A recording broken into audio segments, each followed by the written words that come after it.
Rock cycle यानी कि चट्टान का चक्र या स्टोन का चक्र या पत्थरों का चक्र। आ रही बात समझ में? Now we are going to study about earth's movement, पृथ्वी का मूवमेंट, यानी पृथ्वी में जो मूवमेंट होता है, जो गति होता है, जो हलचल होता है।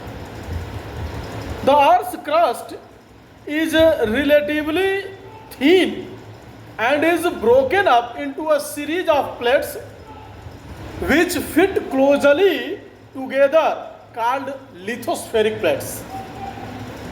Okay, try to understand that पृथ्वी का जो क्रस्ट है, क्रस्ट मतलब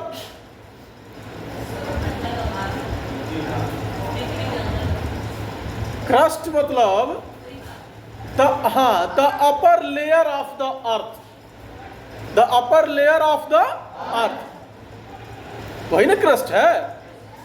अरे हमने पढ़ा कि पृथ्वी 3 परतों में बटी हुई है। कितने परतों में? Crust, mantle, core. Got it? Crust, mantle, core. तो जो सबसे ऊपर वाला परत है वही जो है क्रस्ट है। तो हमने पढ़ा कि क्रस्ट जो है थीन, पतले पतले, yes, relatively thin and is broken up into a series of plates. Crust बहुत पतला है और टूटा हुआ है series of plates, series of plates. अभी क्लास में आ गए तो बैठ जाओ।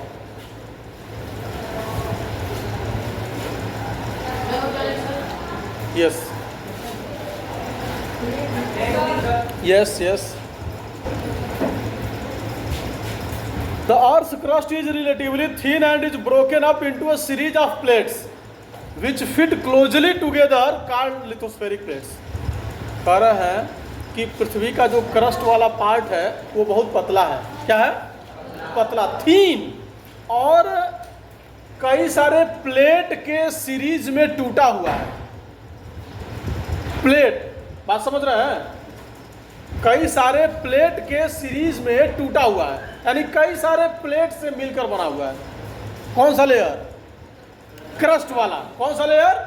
क्रस्ट। यानी क्रस्ट जो लेयर है वह कई सारे प्लेट से बना हुआ है। किससे बना है? प्लेट से। उन प्लेट्स को बोलते हैं लिथोस्फेरिक प्लेट्स। क्या बोलते हैं?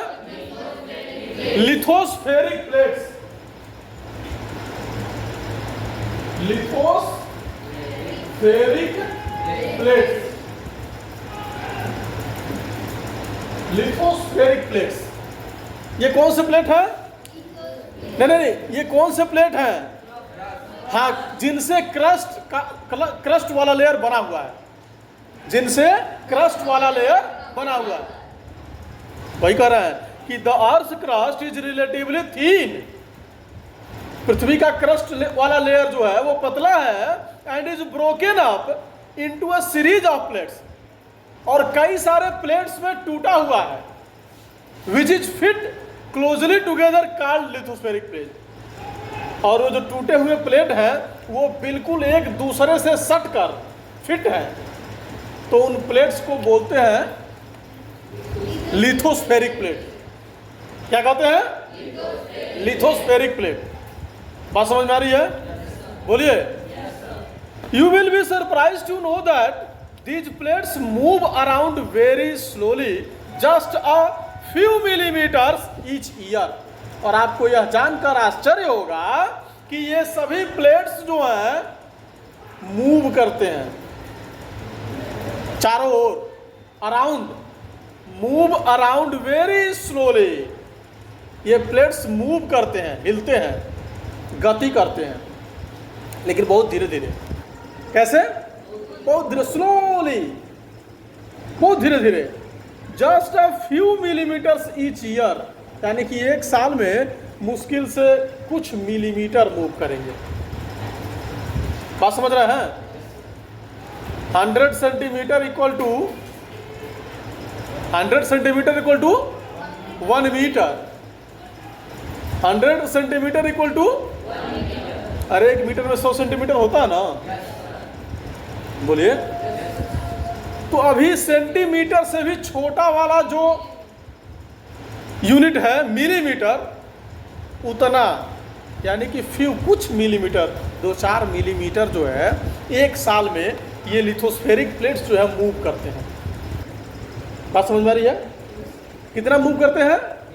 हाँ, फ्यू मिलीमीटर्स, यानी कि कुछ मिलीमीटर, ज़्यादा नहीं, फ्यू मिलीमीटर्स, कुछ मिलीमीटर मूव करते हैं। This is because of the movement of the molten magma inside the अर्थ। और क्यों मूव करते हैं? मोल्टेन मैग्मा की वजह से। हमने पढ़ा था ना, there inside the earth some rocks and minerals are in molten state या मेल्टिंग स्टेट कॉल्ड मैग्मा। पृथ्वी के अंदर जो है कुछ रॉक्स और मिनरल्स हैं जो मोल्टेन उस फॉर्म में है, यानी कि पिघलते हुए, क्योंकि टेम्परेचर मैक्सिमम है उसकी वजह से। तो अधिक तापमान होने की वजह से कुछ रॉक्स और मिनरल्स जो अर्थ के अंदर है वो सब पिघल रहे हैं। तो जो पिघल रहे हैं मोल्टेन स्टेट में है उन्हीं को मैग्मा कहते हैं। क्या कहते हैं? मैग्मा। बात समझ रहे हैं? क्या कहते हैं? मैग्मा। तो उसी मैग्मा के वजह से लिथोस्फेरिक प्लेट्स जो है वो क्या करते हैं? मूव करते हैं। कैसे? देखिए, आपको समझना क्या है, लिथोस्फेरिक प्लेट्स से क्रस्ट बना हुआ है, ठीक है? लिथोस्फेरिक प्लेट्स से क्रस्ट बना हुआ है, यानी कि क्रस्ट जो है छोटे छोटे टुकड़ों में, प्लेट के समान टुकड़ों में टूटा हुआ है, और वे प्लेट जो है एक दूसरे से क्लोजली यानी कि बिल्कुल सटे हुए हैं, उनको लिथोस्फेरिक प्लेट बोलते हैं, ठीक है ना? बोलिए। और वे लिथोस्फेरिक प्लेट जो है मूव करते हैं धीरे धीरे, यानी कि एक साल में लगभग फ्यू मिलीमीटर्स, यानी कि कुछ मिलीमीटर घूम जाते हैं इधर उधर, ठीक है ना? और वो क्यों मूवमेंट होता है? मैग्मा की वजह से। बात समझ रहे हैं? जैसे जब पानी को या दूध को आप गर्म करते हैं, देखे हैं गर्म होते हो कि नहीं? भले बताइए, देखे ही होंगे, फिर भी मैं पूछ रहा हूँ, देखेंगे नहीं देखे हैं? तो पानी को या दूध को गर्म होते हुए आप देखे हैं, तो जैसे ही वह ज़्यादा गर्म होता है तो मूव करता है ना तेजी से, बोलिए। और अगर फ्लेम को कम न किया जाए, यानी लपट फ्लेम आंच जो है उसको कम न किया जाए, तो पानी या दूध क्या हो जाएगा? गिर जाएगा।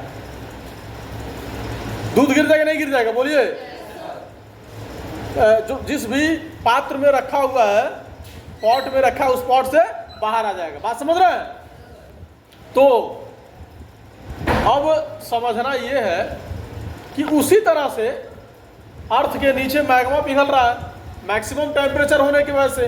तो वो पिघल रहा है मैग्मा की वजह से लिथोस्फेरिक प्लेट मूव करते हैं। बात समझ में आ गया? It is clear that our planet earth is dynamic in nature. इससे ये क्लियर हो गया कि हमारी पृथ्वी का जो नेचर है वो डायनामिक नेचर है। कौन सा नेचर है? Dynamic nature. इसका मतलब होता है गतिशील। डायनामिक मीन्स गतिशील, यानी पृथ्वी का जो नेचर है वो डायनामिक है, गतिशील है पृथ्वी हमारी। वैसे तो हमारी पृथ्वी रोटेशन करती है, रिवोल्यूशन करती है। रोटेशन मतलब अपने एक्सिस पर घूमती है, रिवोल्यूशन मतलब सूर्य के चारों तरफ घूमती है, एज यू नो, जैसा कि आप जानते हैं। बात समझ रहे हैं? लेकिन उसके अतिरिक्त भी पृथ्वी के अंदर हमेशा मूवमेंट बना हुआ है। पृथ्वी हमें डायनामिक नेचर में है, गतिशील स्थिति में है। पृथ्वी का स्वभाव जो है वह गतिशील है। यस बेटा, कम समझ रहे हैं? The earth movements are divided on the basis of the forces which cause them. अब जो अर्थ का मूवमेंट है, यानी कि पृथ्वी का मूवमेंट, यानी पृथ्वी की जो गति है, हलचल है, उसको डिवाइड किया जाता है कि किस फोर्स के कारण मूवमेंट हुआ, उसके आधार पर। यानी कि पृथ्वी के मूवमेंट को, मूवमेंट तो पता चल गया ना कि पृथ्वी मूव करती है, यानी कि प्लेट्स मूव कर रहा है मतलब पृथ्वी मूव कर रही है, और रोटेशन भी करती है, रिवोल्यूशन भी करती है, तो पृथ्वी मूवमेंट तो करती ही है। तो कौन से फोर्स के कारण मूवमेंट करती है, उसके आधार पर उसको जो है क्लासिफाई किया जाएगा, वर्गीकरण किया जाएगा उसका। बात समझ रहे हैं? Yes. The forces which act in the interior of the earth are called as endogenic forces. Earth के अंदर जो फोर्स काम करते हैं उनको कहते हैं इंडोजेनिक फोर्सेज। क्या कहते हैं? कौन से फोर्स को? कौन से फोर्स को? हाँ, जो अर्थ के इंटीरियर में काम कर रहे हैं। बात समझ रहे हैं? अर्थ इंटीरियर में जो फोर्स काम कर रहा है उसको बोलते हैं इंडोजेनिक फोर्सेस। क्या बोलते हैं? Endogenic forces.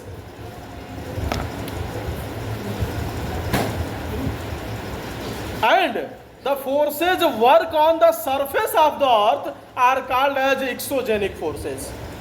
और ऐसे फोर्स यानी कि ऐसे बल जो अर्थ के सतह पर काम कर रहे हैं, कहाँ काम कर रहे हैं?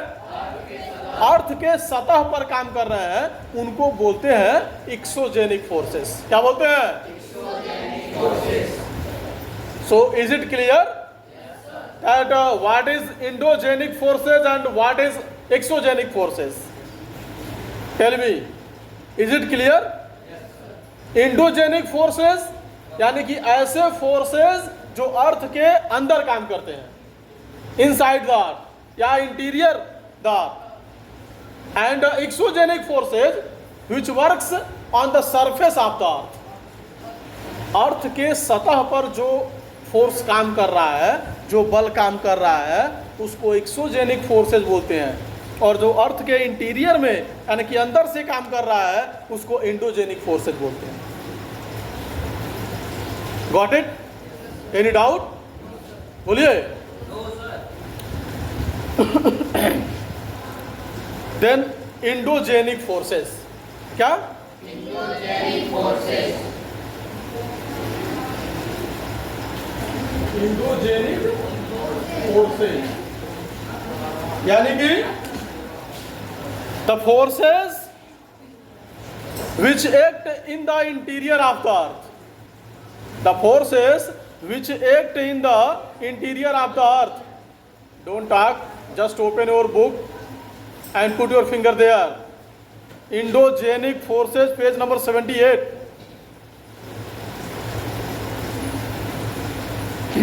Okay?